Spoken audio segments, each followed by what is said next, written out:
Ang mag-asawang Sara at Pacifico Curly Discaya ay biglang nakilala sa Pilipinas matapos madiskubring sila ang hari at reyna ng mga flood control project ng gobyerno na kumupo ng bilyong-bilyong pisong kontrata. Sila ay nagtayo ng mga kumpanyang ang pangalan ay parang banal, Alpha and Omega, Saint Timothy, Saint Matthew. Pero ang mga bid daw sa proyekto sunod-sunod at magkakapatong, para bang may himalang laging sila ang napipili. Kung bilyon-bilyon ang inilaan para pigilan ang baha, bakit baha pa rin ang bida sa mga balita? Ghost projects, substandard, kickbacks, na tila systematic na ang problema at produkto lamang ang mag-asawa ng mas malawak na kalakaran sa pagitan ng mga kontraktor, engineers at mga tiwaling politiko na naghahati-hati sa malaking porsyento. At tila ba tira-tira na lang ang napupunta sa aktual na proyekto. Sino ba talaga ang mag-asawang Discaya? Saan ba talaga galing ang questionableng kayamanan nila?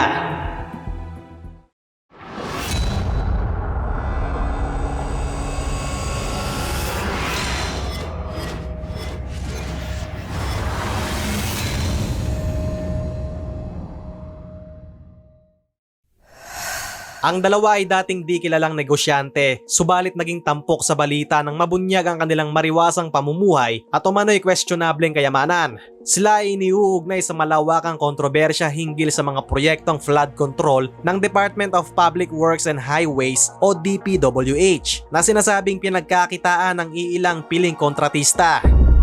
Isinilang si Sara Discaya sa London, United Kingdom noong November 9, 1976. Anak siya ng mga karaniwang manggagawang Pilipino sa London. Ang kanyang ina ay isang chambermaid at ang kanyang ama ay nagtatrabaho bilang waiter sa isang hotel.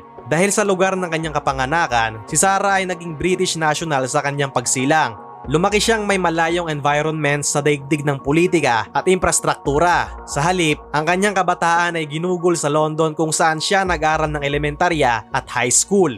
Year 2001, matapos ang pag-atake noong 9/11, nagpa siya ang pamilya ni Sara kasama ang kanyang ina at kapatid na babae na magbalik sa Pilipinas. Sa pagbabalik na ito sa Pasig, nagsimula ang bagong kabanata ng buhay ni Sara. Nagpatuloy si Sara ng kolehiyo sa Pilipinas. Unang nag-enroll siya sa La Consolacion College, kung saan kumuha siya ng kursong Business Administration, Major in Management of Service Institution sa loob ng 2 taon. Di naglaon ay lumipat siya sa Pasig Catholic College at doon nagtapos ng bachelor's degree sa Business Administration, Major in Computer Management. Sa PCC rin naganap ang isang mahalagang pangyayari sa personal na buhay ni Sara. Dito niya nakilala ang lalaking magiging kabiyak niya at katuwang sa negosyo, si Pacifico Curly Discaya. Ayon sa panayam kay Sara, naging kaklase niya si Curly Discaya sa PCC. Napansin ni Curly si Sara dahil sa kanyang distinct na British accent na anya'y madalas pag-usapan at minsan gawing biro ng kanilang mga kaklase. Bagamat nahihiya dahil sa kagipitan noon ng kanyang buhay, naglakas loob si Curly na magpakilala kay Sara at doon nagsimula ang kanilang ugnayan. Si Curly ay inilarawan pa nga bilang walang-wala sa buhay dati. Noong panahong yon, nagsisimula ng bumuo ng pamilya ang magkasintahan. Sa umpisa, sila ay nakatira sa ina ni Sara at umaasa sa suporta nito habang naghahanap buhay. Dito pumasok ang ulat na maaaring nagkaroon sila ng kamag-anak na tumulong. Ayon sa kolumnistang si Antonio Montalvan II, ang dating Pasig Mayor Vicente Eusebio na sinasabing half-brother ng ina ni Sara ang tumulong sa mag-asawa upang makapasok sa construction industry. Sinasabing ang impluwensya ni Eusebio ang nagbigay ng unang buwelo sa negosyong pangkontraktor ng mga Discaya. Subalit, maring itinanggi ni Sara sa isang panayam noong August 2024 na konektado sila sa mga Eusebio. Git niya, hindi daw front ng pamilyang Eusebio ang kanilang construction firm at wala silang utang na loob sa mga Eusebio sa pagtatagumpay ng kanilang negosyo. Ang pagtangging ito ay nag-iiwan ng palaisipan kung paanong nagawang makaungos na mag-asawang Discaya mula sa kahirapan nang walang tulong ng malalaking padrino. Bago pa man napasok sa construction, dumaan muna si Sara sa payak na mga trabaho. Taong 1998, habang nasa kolehiyo pa, nagtrabaho siya bilang on-the-job trainee na minimum wage ang sahod. Naging dental receptionist at orthodontic nurse siya sa isang klinika sa Maynila sa kanyang unang mga taon. Kinalaunan ay pumasok siya sa iba't ibang posisyon: communication specialist, marketing specialist, recruitment specialist, at liaison officer sa iba't ibang kumpanya. Naging English as a second language o ESL teacher din siya ng 1 taon. Nagtuturo sa mga banyagang estudyante ng wikang Ingles. Subalit ang tunay na pag-angat ng kanyang kabuhayan ay nagsimula nang pasukin niya ang construction industry. Mula sa mga gawaing administratibo, unti-unting napabilang si Sarah sa mundo ng mga kontratista. Kalaunay naging Chief Financial Officer at Marketing Manager siya ng ilang kumpanyang kontratista. Mga posisyong nagbigay sa kanya ng kaalaman sa pagpapatakbo ng negosyong pang-imprastruktura. Nang tanungin sa Senado kung paano siya napasok sa pagkokontrata, lalo na sa DPWH, idiniin ni Sarah na sariling sikap at diskarteng natuto lamang sila sa sistema ng pagbibidding sa gobyerno. Ang Philippine Government Electronic Procurement System, ang online portal kung saan inilalatala ang mga proyektong pinapagawa ng gobyerno. At dito raw unang sumubok ang pamilya Diskaya na magbid para sa mga kontrata hanggang sa nag-dominate sila sa larangang ito. Ayon sa kanyang salaysay, taong 2012 nang una silang magsimulang lumahok sa mga proyekto ng DPWH. Noong unay sa mga maliliit na proyekto at sa mga lokal na pamahalaan daw sila nakipagsapalaran. Ngunit simula 2016 pataas ay pumasok na sila sa malalaking proyekto, partikular na mga flood control projects sa iba't ibang probinsya ng bansa. Mula noon, taon-taon ay daan-daang proyekto ng DPWH ang naibida at napanalunan ng kanilang mga kumpanya. Sa kanyang pagdinig sa Senado, inamin ni Sarah na may 9 na kumpanya silang pagmamay-ari o konektado sa pamilya. Ilan sa mga ito ay ang Alpha and Omega General Contractor and Development Corporation, St. Timothy Construction Corporation, St. Gerard General Contractor and Development Corporation, Elite General Contractor and Development Corporation, St. Matthew General Contractor and Development, Great Pacific Builders and General Contractor, YPR General Contractor and Construction Supply, Amethyst Horizon Builders and Development Corporation, at Waymaker OPC. Karamihan sa mga pangalang ito ay tila makarelihiyon, subalit higit na nakatawag pansin sa mga mambabatas ang estratehiya sa likod nito. Minsan ay sabay-sabay pang lumalahok sa iisang bidding ang ilang kumpanya ni Sarah na parang magkakakumpetensya. Ngunit sa dulo ay iisang pamilya rin ang nagwawagi. Bagamat iginiit ni Sarah na walang nalalabag sa patakaran sa ganitong gawain at technically ay pinapayagan naman daw ng procurement rules, pinuna ng mga senador na nilalabo nito ang tunay na kompetisyon at tila nagbiding-bidingan lamang ang mga magkakamukhang kumpanya. Multiple companies that they own Bidding for the same project. actually bid for the same project. Is that going to be allowed? No. No way. That's collusion. Pinky, that's not allowed under our laws. Hindi pwede yun. Yun ang moro-moro o biding-bidingan. Kasi sika-sika nagagaban, hindi totoong bidding yun, hindi ba? To me, lokohan yun eh. Lokohan yun eh. And it cannot be. This has to end. Enough is enough. Dahil sa hindi pangkaraniwang pagdami ng proyektong napapanalunan ng mga kumpanyang konektado kay Sarah, binansagan siya ng media at ng publiko bilang flood control queen.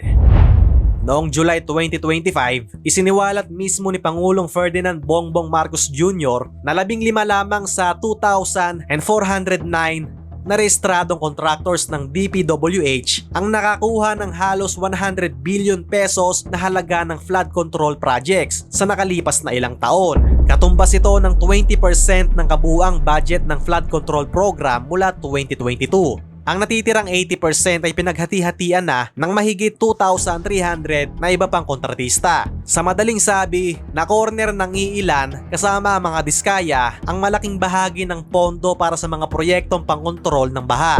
Dalawa sa mga kumpanyang pangunahing konektado sa kanila, ang Alpha and Omega at St. Timothy, ay nasa listahan ng 15 top contractors na ito. Sa kabuuan, 9 na kumpanya nga ang konektado sa mag-asawang Diskaya, direkta man o sa pamamagitan ng kamag-anak na tumatanggap hindi lang ng flood control projects kundi pati mga kalsada at gusali. Ang biglang pagdami ng proyekto sa kamay ng iilang kumpanya ay nagdulot ng hinala mula sa iba't ibang sektor. May mga ulat ng ghost projects o proyektong nabayaran ngunit hindi natapos o hindi talaga naipatupad. Pati na substandard ang kalidad ng ilang flood control structures na mabilis nasira. Isang halimbawa, nang bumisita si Pangulong Marcos sa Bulacan noong August 2025, nakita niya ang isang flood control structures na halos hindi pa tapos at sira-sira na sa kabila ng nakalaang budget na 96.5 million pesos.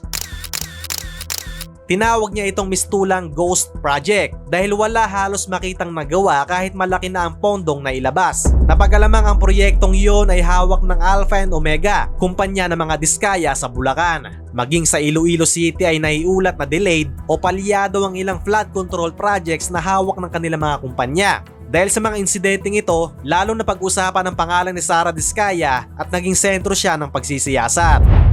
Bago pa man sumabog ang iskandalo sa flood control, napaulat na sa publiko ang magarbong pamumuhay ng pamilya Diskaya.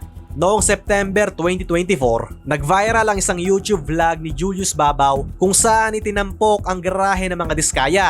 Sa videong ito ay proud na ipinakita ni Sara at Curly ang kanilang koleksyon ng halos 40 luxury cars. Mula sa mga pampasada sa bukid hanggang sa mga Rolls Royce na may payong sa pintuan. Masaya pang ikinuwento ni Sara ang dahilan sa likod ng bawat kotse. Kung minsan dahil sa gusto niyang kulay o di kaya sa natatanging disenyo. Halimbawa kung may lalagyan ng payong sa isang Rolls Royce. Ilan sa pinakamahal nilang pag-aari ay ang Cadillac Escalade na ang halaga ay 17.8 to 19.8 million pesos bawat isa. Isang Rolls Royce Cullinan nasa 33 to 58.9 million pesos at Bentley Bentayga na nasa 14.5 to 21 million pesos. Ang pagbubunyag na ito sa marangyang garahe ay naging mitya ng malawakang pagtataka at galit. Kung noong una ay inakalang isa lamang itong segment na pang lifestyle at curiosity, mabilis na napansin ng taong bayan ang tila di pag-aalintana ng mag-asawa sa hirap ng iba. Habang lumulubog sa baha ang mga komunidad, heto ang Diskaya couple na ipinagmamalaki ang payong holder sa loob ng Rolls Royce. Dahil dito, binati ko sila sa social media bilang ill-gotten wealth, kayamanang posibleng galing sa kaban ng bayan kapalit ng mga proyektong hindi maayos na nagampanan. Maging ang tinitingalang Pasig Mayor Vico Soto na noon ay naghahanda para sa halalan 2025 ay nagpahayag ng disgusto sa eksenang ito. Nitong August 2025, kinastigo ni Soto ang ilang batikang mamamahayag dahil umano sa tumanggap ng bayad kapalit ng pag-feature sa mag-asawang Diskaya. Pinost pa ni Soto ang screenshots ng mga panayam ni Julius Babaw at Corina Sanchez kay Sara upang ipakita ang puntong binabayaran ang media para pagandahin ang imahe ng mga tulad ni Diskaya. Itinanggi ng mga mamamahayag na bayad ang kanilang segment. Ngunit ang pahayag ni Soto ay nakadagdag sa hinala ng publiko na pilit pinalalabas na lehitimo ang yaman ng mga Diskaya sa pamamagitan ng media. Hindi naglaon ang magarbong pamumuhay ng pamilya Diskaya kabilang na ang pagmamayari ng 40 na luxury vehicles na nagkakahalaga ng 300 to 465 million pesos ay naging paksa rin ng investigasyon. Ang Bureau of Customs ay nagsiyasat kung naideklara at nabuwisan ng tama ang naturang mga sasakyan at kung legal na naipasok sa bansa. Nagbabala si Customs Commissioner Ariel Nepomuceno na posibleng kumpiskahin ang mga kotse o kaya ipagbayarin pa sila ng karagdagang buwis kung may pagkukulang sa importasyon. Subalit isang challenge ng Customs ang pagpasok sa garahe ng Diskaya dahil pribadong ari-arian ito. Kinakailangan ng court warrant o letter of authority upang ito'y mainspeksyon. Sa mata ng publiko, ang mga kumukutitap na sasakyan na ito ay nagsilbing matingkad na simbolo ng sinasabing yaman na nakuha mula sa mga proyektong pampubliko. Kasabay ng pag-init ng usapin sa flood control, nabaling din ang atensyon kay Sara Diskaya dahil sa kanyang pagpasok sa politika. Tumakbo si Sara bilang kandidato sa pagka-mayor ng Pasig City sa halalang midterm noong May 2025. Isa itong tahasang hamon sa incumbent na si Mayor Vico Soto na noong panahong iyon ay sikat na sikat dahil sa malinis na pamamahala. Ang kandidato na dati hindi kilala ay biglang naging sentro ng kampanya sa Pasig at agad din siyang naging usap-usapan. Inamin ni Sara na kakaparehistro lamang niya bilang botante kamakailan bago ang eleksyon. Nagtataka ang ilan, paano ang isang mayamang negosyante na kayang pondohan ng kampanya ay ngayon lang magpaparehistro para bumoto. Lumutang tuloy ang isyu ng kanyang pagka-mamamayan. Napag-alamang hawak ni Sara ang British passport at kahit tumakbo siya bilang Pilipino, may alegasyong gumamit pa siya ng pasaporteng Briton habang panahon ng kampanya. Ayon kay Mayor Soto, bawal ito sa batas ng halalan sa Pilipinas. Bagamat hindi naisin ni Soto na ipa-disqualify si Sara sa halalan, mas nanaig ang kagustuhan niyang talunin ito sa eleksyon ng patas. Isinapubliko niya ang impormasyong ito bilang babala sa botante na kilalanin ang kandidato. Di nagtagal, natalo si Sara ng landslide sa eleksyon. Pinatunayan ng mga taga-Pasig ang patuloy na suporta kay Soto. Sa kampanya ni Sara, bitbit niya ang platapormang pang-infrastruktura. Nangako siya ng mga matatayog na proyekto para sa Pasig. Subalit sa kabila ng mga pangakong ito, pinagdudahan ng marami ang kanyang motibo. May mga kritiko na nagsabing baka ang pagtakbo niya ay para marekupo ang nagastos sa kampanya sa pamamagitan ng proyekto ng gobyerno kung sakaling manalo. Iginiit niyang hindi pera o gahaman sa proyekto ang nagtulak sa kanyang pagtakbo, kundi ang hangaring makapaglingkod. Anya pa, pinagpala na raw sila ng Diyos ng mabuting kalusugan at kontento na siya ron. Sa kabila nito, marami pa rin ang nagtaas ng kilay. Paano nga ba nasustentuhan ni Sara ang kampanyang naglalakihan ng tarpaulin at patalastas kung talagang hindi siya babawi kapag naupo sa pwesto? Sumapit ang kalagitnaan ng 2025 na tila nag-uumpisa ang paniningil ng tadhana sa mga naging tagumpay ni Sara Diskaya. Sunod-sunod ang malalakas na pag-ulan at bagyong nagdulot ng matinding pagbaha sa Metro Manila at karatig lalawigan. And speaking of bagyo at baha, umuulan dito tol habang nagre-record ako. Sumasabay din sa topic natin, no? Mabalik tayo. Sa loob ng 4 na araw na walang tigil na ulan, maraming lugar ang lumubog sa baha. At dito na napansin ng Pangulo at ng publiko na sa kabila ng napakalaking pondong ginugol sa flood control, bakit tila hindi pa rin handa ang mga infrastruktura laban sa baha? Dahil dito, iniutos ng Pangulong Marcos ang malawakang investigasyon sa mga flood control projects. Lumutang ang serye ng mga aligasyon na may mga ghost projects, mga proyektong sa papel ang umiiral o di kaya hindi nagawa ngunit nabayaran. May license renting scheme kung saan nangungupahan ng lisensya ang maliliit na kontratista mula sa AAA o quadruple A contractors para lang makakuha ng proyekto, kaya't bumababa ang kalidad ng gawa. At higit sa lahat, may monopolyo umano ng iilang kontratista tulad ng mga Diskaya. Nakomorner sa daan-daang proyekto sa iba't ibang lugar. Sa Bulacan partikular, itinuro ang Wawaw Builders na isa pang malaking kontratistang kasama sa top 15 na nakakuha ng 9 billion pesos na kontrata. Ngunit may mga hinalang ghost projects ito sa mga bayan ng Kalumpit, Hagonoy at Malolos. Sa Oriental Mindoro, nadiskubre mismo ng DPWH Secretary Vince Dizon na may mga flood control project na nakapasok sa national budget, ngunit ni anino ng proyekto ay walang makita sa aktual na lugar. Kabilang dito ang mga road, dike at esplanade na dapat sana'y pinondohan ng halos 750 million pesos. Ngunit wala ni isa ang makikita sa mga ilog ng Nauhan at Baco, Oriental Mindoro. Dahil dito, lalong tumindi ang hinala ng malawakang katiwalian at sabuatan sa pagitan ng tiwaling opisyal at mga piling kontratista. Isa ang pangalan ni Sara Diskaya sa nangungunang iniugnay sa mga anomalyang ito. Lingid sa kaalaman ng marami, matagal na pala siyang nakikipagtransaksyon sa DPWH. Mahigit isang dekada na mula noong 2012, ngunit ngayon lang nabusisi ng husto. Kaya't nang magbukas ang Senate Blue Ribbon Committee ng investigasyon na tinaguri ang Philippines Underwater noong August 2025, isang sabpina ang inilabas upang paharapin si Sara Diskaya sa Senado. Unay, hindi sumipot si Sara sa naunang pagdinig noong August 19, 2025, katulad ng iba pang matataas na kontratista. Kaya't kinailangang sapilitan silang ipatawag para sa susunod na sesyon. Kasama ring ipinatawag ang iba pang bigating kontratista tulad ng kinatawan ng Wawaw Builders, SunWest at MG sa Midan na pawang bahagi ng kontrobersya.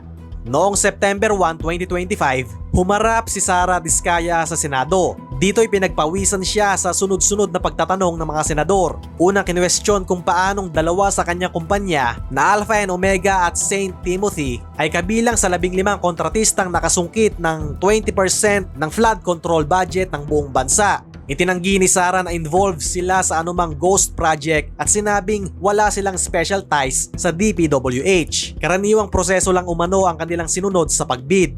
Sinubukan pa niyang umiwas na maitanghal na sila'y may monopolyo. Sinabi niyang nag-divest na raw sila sa ibang kumpanya at ang direktang hawak na lang niya ay ang Alpha and Omega. Ngunit hindi kumbinsido ang mga senador. Iprinisinta nila ang mga dokumentong nagpapakitang mga kamag-anak ni Sara ang nakapwesto bilang incorporators o opisyal sa iba't ibang kumpanyang binanggit niya. Ibinuking din na si Curly mismo ay may iba't ibang business cards na kumakatawan sa sari-saring kumpanya. Palatandaang siya rin ang muka sa likod ng iba't ibang firm. Isang mainit na punto sa pagdinig ay nang urirati ng mga senador ang modus operandi ng pamilya sa pagbid. Noong unay tila ayaw umamin ni Sara na sabay-sabay nagbibid ang kanyang mga kumpanya sa isang proyekto. Ngunit kalaunay napilitan din siyang umamin. Umamin din siyang sa taong 2022 lamang ang isa sa kumpanya nila na Alpha and Omega ay lumahok sa 491 flood control projects bids at nanalo ng 71 contracts. Nakapangangatal itong pakinggan dahil halos 20% ng mga bidding sa flood control sa isang taon ay sinalihan ng iisang kumpanya nila. Sa gitna ng pagdinig, binanggit din ang isang viral video kung saan nagyayabang umano si Sara na ang unang bilyong piso ng pamilya ay galing sa DPWH projects. Kinumpronta siya ni Senate Minority Leader Tito Soto ukol dito. Depensa ni Sara, splice o putol-putol ang video at hindi raw yon ang buong pahayag niya. Binanggit niya na mahigit 2 dekada na silang nagnenegosyo, kaya natural lamang na kumita na sila ng malaki sa tagal na yon. Sa madaling salita, iginiit niyang pinaghirapan at legal ang kanilang kayamanan at hindi lahat ay dahil sa proyekto ng DPWH. Ayon sa mga investigador, ang ilan sa mga proyektong napanalunan ng mga kumpanya ni Sara ay maaaring hindi tapos o hindi umiiral, tulad ng nadiskubre sa Bulacan at Oriental Mindoro. Itinuro rin sa Senado na ang kita sa mga proyektong multo ay posibleng napupunta sa bulsa ng mga kasabwat batay sa testimonya ni Justice Secretary Jesus Crispin Remulla. May abogado nagsiwalat na sa isang 5 billion pesos ghost project sa gitnang Luzon, halos 40% ng halaga ang diretsyo umanong napunta sa kontratista bilang tubo o nakaw. Bukod dito, nabunyag ang pagkatambak ng yaman ng mga pangunahing kontratista. Bukod sa 40 luxury cars ng pamilya Diskaya, may iba pang personalidad na konektado sa mga top contractors ang nahuling nagpo-post ng lifestyle nilang marangya tulad ni Claudine Co, anak ng isa ring kontratista, na nagpost ng private jet at luxury bags sa kasagsagan ng baha. Para sa mga nagsusulong ng investigasyon, malinaw na may naglalakihang kickback at pag-abuso sa pondo ng bayan ang nangyayari sa flood control program. Naan nila'y higit pa ang budget kaysa sa pondo para sa paaralan. Mariing pinabulaanan ni Sara ang mga paratang. Sa Senado, ilang ulit niyang sinabi na wala siyang kinalaman sa ghost projects. Git niya, kung may problema man sa implementasyon ng ilang proyekto, hindi na raw ito saklaw ng kanilang responsibilidad lalo kung natapos na nila ang bahagi nila. Dagdag pa niya, hindi sila nakipagsabuatan sa mga opisyal ng DPWH para manalo sa bidding. Nanalo daw sila dahil kwalipikado ang kanilang kumpanya at pinakamababa ang bid sa maraming pagkakataon. Tungkol sa usapin ng pagsasabay-sabay ng mga kumpanya sa bidding, binigyang diin ni Sara na legal ito at karaniwan ang nangyayari sa industriya. Ani niya, wala naman daw masama kung lahat ng kumpanyang pagmamay-ari mo ay sumali, basta't kwalipikado at masunurin sa patakaran. Pinunto rin niya na hindi lamang flood control ang kanilang hawak, may mga proyekto rin sila sa kalsada at gusali, kaya't hindi raw totoo na sa bahalang sila nakaasa ng kita. At nang paulit-ulit siyang usisiin tungkol sa yaman ng kanilang pamilya, muling binalikan ni Sara ang naratibo na mula sa mahirap sila at nagsumikap na tila pinapalabas na bunga ng 2 dekadang pagod at tiyaga ang kanilang tinatamasang karangyaan. Sa kabila ng kanyang depensa, kapansin-pansin na iniwasan ni Sara ang ibang sensitibong usapin. Halimbawa, nang tanungin tungkol sa umano'y kaugnayan niya sa pamilyang Eusebio na dating makapangyarihan sa Pasig, tumanggi siyang magdetalye pa, maliban sa pagsabing wala raw silang koneksyon. May mga ulat ding lumabas na ang pamilya ng isang kilalang senador na si Senator Bongo ay nakipagpartner pala sa mga Diskaya sa ilang proyekto noon pang 2017. Nadiskubre na ang kumpanya ng ama ni Bongo na Desiderio Go ng CLTG Builders ay ka-joint venture ng kumpanya ni Curly Diskaya sa 816.98 million pesos na halaga ng road projects sa Davao Region. Nang pumutok ito, agad na itinanggi ni Bongo na alam niya ang mga transaksyong yon at sinabing hiwalay ito sa kanyang buhay politika. Sa bahagi naman ng mga Diskaya, wala silang binanggit ukol dito sa mga pagdinig. Subalit ang impormasyong ito ay nagdagdag sa espekulasyon ng publiko na malalim ang ugat ng koneksyon ng Diskaya sa ilang maimpluwensyang tao sa gobyerno. Kung meron pong pagkukulang o deficiencies or mali, ako mismo po ang magre-rekomenda sa committee ito. Nakasuhan kayo kahit kasama ang kamag-anak ko. Hindi lahat ng infrastructure projects may anomalya, kailangan ng kahit ng anong bansa ang infrastructure para umunlad.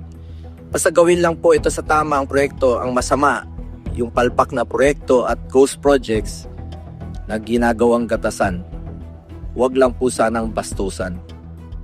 Sa kabuuan, nananatiling defensive ang pamilya Diskaya. Minsan pa nga ay nasabi nilang ginagamit lang sila bilang mga sacrificial lambs sa isyong ito, na para bang sila ang ginagawang halimbawa upang pagtakpan ang mas malalaking pangalan o mas matagal ng sistema ng korupsyon. Sa isang panayam, nabanggit ng kampo nila na handa silang makipagtulungan sa investigasyon at patunayan na wala silang nilabag na batas at inaangkin nilang malinis ang konsensya nila. Habang nagpapatuloy ang mga pagdinig sa Kongreso, kumilos na rin ang executive upang papanagutin ang mga sangkot. Itinilaga ni Pangulong Marcos si Vince Dizon bilang bagong pinuno ng DPWH matapos magbitiw sa pwesto ang dating kalihim na si Manuel Bonoan, at agad na ipinakita ni Dizon ang kanyang aksyon.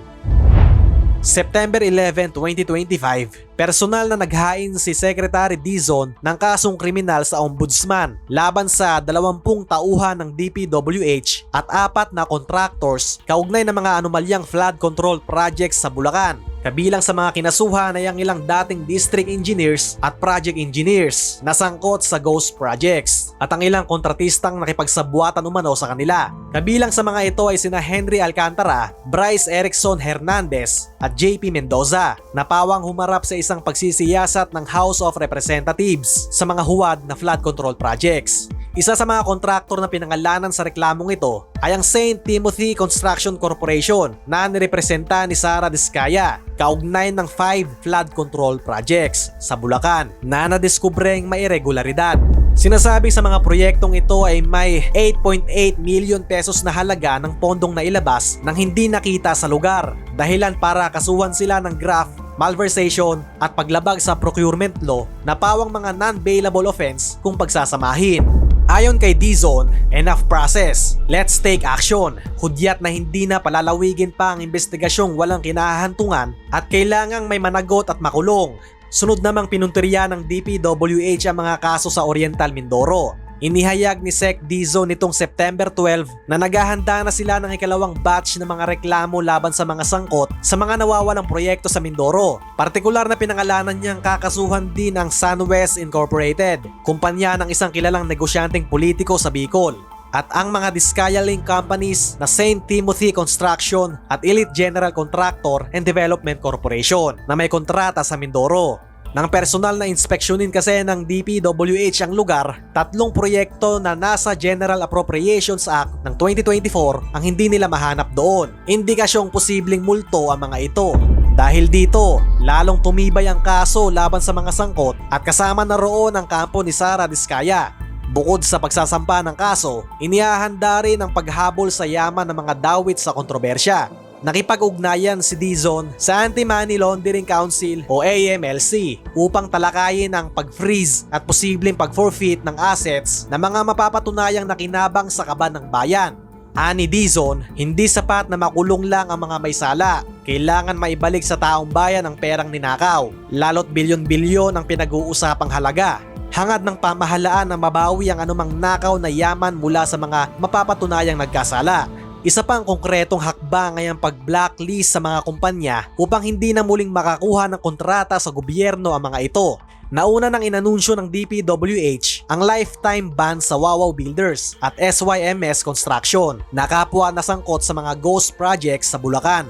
Sinundan ito ng pahayag na ongoing na rin ang proseso ng pag-blacklist sa lahat ng kumpanya ng mag-asawang Sara at Curly Diskaya. Ibig sabihin, maaaring hindi na muling payagang magbid ang Alpha and Omega, St. Timothy at iba pang korporasyon nila sa anumang proyekto ng DPWH habang buhay. Ito ay malaking dagok sa hanay ng mga Diskaya sapagkat dito umiikot ang kanilang negosyo sa nakalipas na dekada.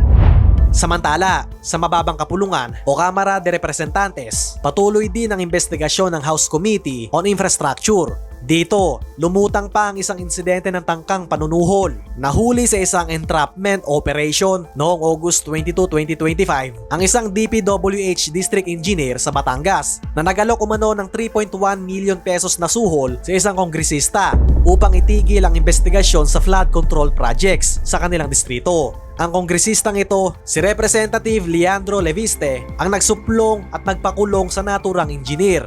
Nagsilbi itong babala na hanggang lokal na antas ng DPWH ay maaaring may lagayan para mapagtakpan ang irregularidad. Bagamat hindi direktang sangkot ang pangalan ni Sara sa kasong yon, pinalala nito ang imahe na systematic o sistema na ang problema at ang mga diskaya ay produkto o bahagi lamang ng mas malawak na kalakaran. Ngayon, masasalamin ng ironic life ni Sara Diskaya at ng kanyang asawa ang pag-ahon mula sa kahirapan patungo sa rangya at ang mabilis na pagbagsak ng reputasyon dahil sa anino ng korupsyon. Kung titignan, para itong isang istrukturang konkreto na itinayo sa marupok na pundasyon. Magarbo sa paningin, ngunit nakatungtong sa lupaing malambot. Sa hampas ng unos, gumuho ang tiwala ng publiko. Sa kasalukuyan, patuloy na gumugulo ang investigasyon. Ang Senado at Kamara ay parehong nakatunghay sa mga susunod na hakbang, kabilang ang balak na bumuo ng isang independent commission na magsisiyasat ng mas malalim pa sa flood control anomalies sa buong bansa. Si Sara Diskaya at ang kanyang pamilya ay haharap sa mga kaso at matindi ang isinisigaw ng taong bayan na dapat may managot sa lahat ng sangkot sa katakot-takot na kurakot. Ano ang dapat na parusa sa mga kontratista, mga opisyal o mga politiko na sangkot dito? Ano ang pinakamalaking solusyon na dapat gawin ng pamahalaan para masigurong may kalidad at tunay na nagagamit ang flood control projects? At naniniwala ba kayo na mapaparusahan talaga ang mga may sala sa flood control anomaly? O baka mauwi lang din ito sa wala? Maraming salamat at mag-iingat kayo palagi!